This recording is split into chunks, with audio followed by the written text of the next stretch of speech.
Hey guys, this is Matthew here. For 2021, I want to start doing a kind of series where I talk about everything that I play and everything that I watch, everything that I consume media-wise, and for a couple of reasons. I want to be able to remember what I thought of something later down the line. There's a lot of cases where I play something and then I don't remember at all what I thought about it.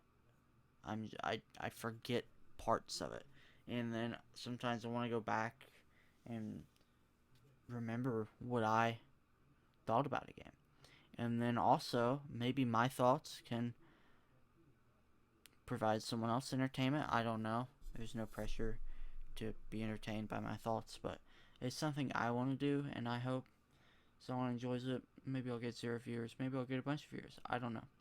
But this is the first of a series, so we're gonna start off with what I'd say is 2021's biggest hidden gem. I haven't really heard a lot of people talk about it, and it is Tormented Souls. It's a really good game. It's inspired by the old Resident Evil and old Silent Hill games. And what I mean by that is that it's a fixed camera angle. It's or it has tank controls, and it's supposed to be a old horror game like that. You know, like Resident Evil 1, Silent Hill 1, 2, 3, Resident Evil 2 and 3, obviously. And it's that, but modernized. Haunting Ground, you know, all those old kind of games. And I would say that it certainly lives up to that. It's made by an indie horror team, and I think they do a really good job. So let's talk about the game. So the obviously the biggest thing is the atmosphere. You know, horror games, you need a good atmosphere. Does this game have that? I would say yes, it does. Is it scary all the way through? No. At the beginning of the game, I was a little tense. I didn't know if the enemies were. I'm like, what is this? And it was very tense at the beginning of the game. And yeah, but after the beginning of the game, I didn't find it scary because I'm just a hard person to scare. There were some moments where I was never really sweating, you know, like horror games. But the atmosphere all the way through, it was perfect, uh, and I think generally the atmosphere is great. So yeah. Yeah. Some other things that make the atmosphere really good in this game would be stuff like the sound design. So let's talk about the sound design. It's incredible.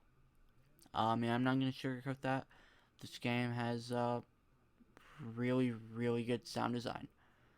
Um, you know, whether it's just these tunes, the ambiance. I don't know why I say tunes.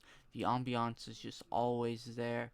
I always felt like there's an enemy lurking. I always felt like someone was there when there's not there. When it's just the ambiance creaking, and it was good. The atmosphere in this game is legitimately good, and you know the developers deserve all the props to that. Some uh, some things I didn't like about the game would be the story. The story, in my opinion, uh, it wasn't good. You know, the voice acting was bad. I found it to be pretty predictable, but that's okay. You know, I don't think you're going into these games, this kind of game, for a good story. When you say this kind of game, you want to go, you know, just have fun, do some puzzles, be scared. You know, it's Resident Evil 1, Resident Evil 2. Their stories were campy, they were very B movie. I don't think Silent Hill 1. I, d- I don't like cult storylines in general, and this is kind of cultish storyline, as we harken back to Silent Hill. And I'm just not a fan of cult storylines, I think. Uh, but in this game has that, and the story was predictable, the voice acting was bad, and yeah, but it's okay because the atmosphere was good, like I said earlier. You know, it's a horror game. Yeah, and it's also made by an indie team. It's 20 yards. I got it for, and so it's okay to have a bad story. The puzzles and the map. Let's talk about the map design. The map in this game is really good. There's a lot of backtracking though. I know some people are vehemently against backtracking, but I'm okay with it. Uh, I think in this game they did it well. There's a lot of times where you're just walking back to places, but for me, I like that because I was getting into it, you know, and I like the map design.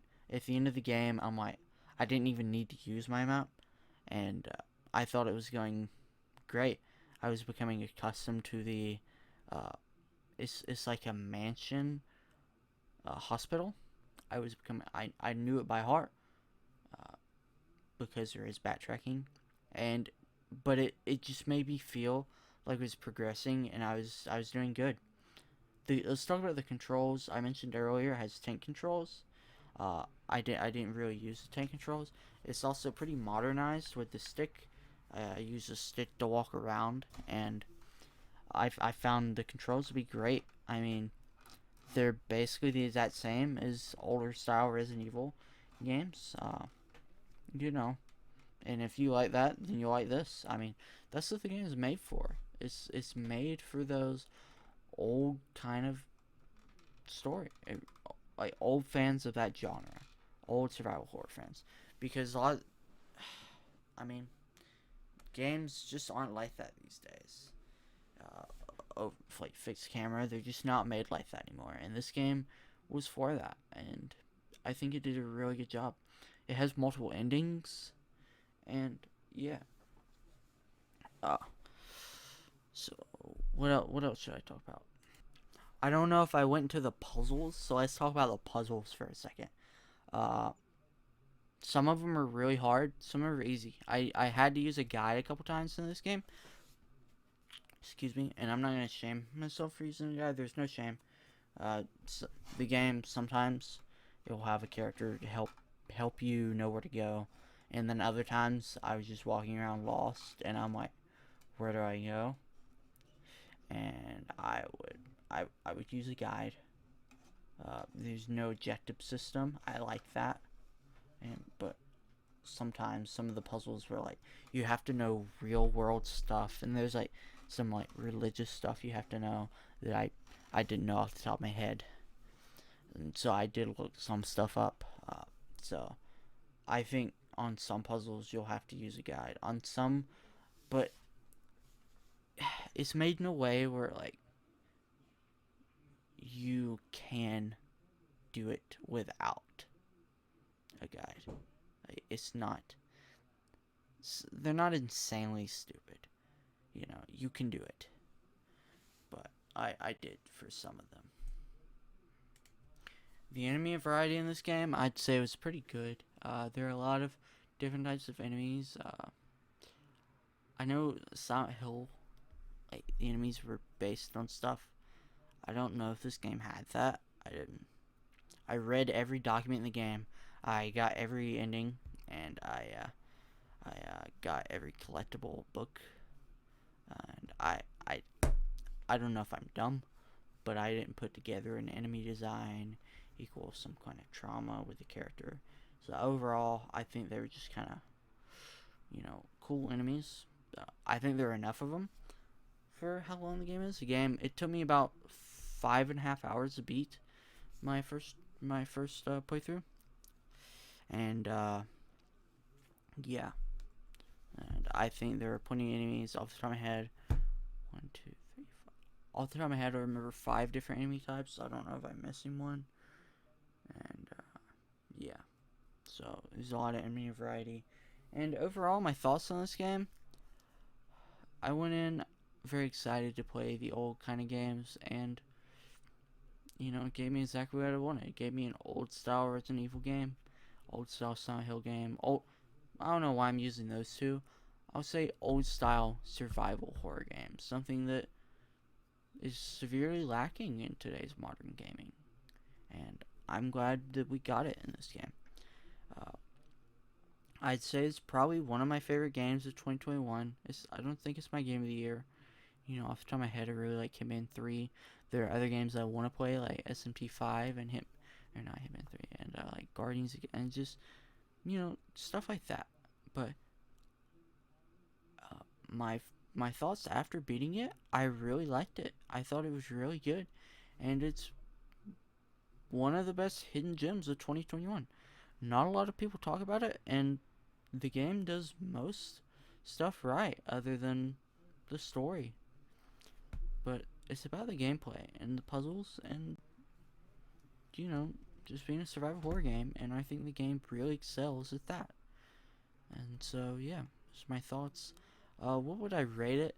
The another issue is like sometimes the gun wouldn't lock on. You can't stop on people. So there are some points. Overall, I probably give it like, I'll give it an 8 out of 10 because it wasn't I didn't talk about the graphics. The graphics are good. It's an indie team. I don't know where the team is from or how many members it has, but I think the graphics are pretty good for an indie team. So I'm not gonna ding them for that. So I will give it an 8 out of 10, probably, off the top of my head, because it wasn't perfect. Some of the puzzles were hard, but overall it was really fun.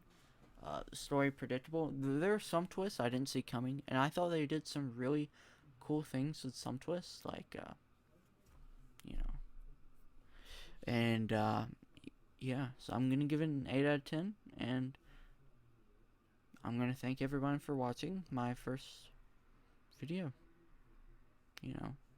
Or first rebooted kind of video, because I'm gonna try and do these more often for different media I consume, and hopefully I improve as a YouTuber and I get better. And then yeah, thanks everybody. Tormented Souls, check it out. Really good game. Hopefully you go in with I set your expectations. Thanks.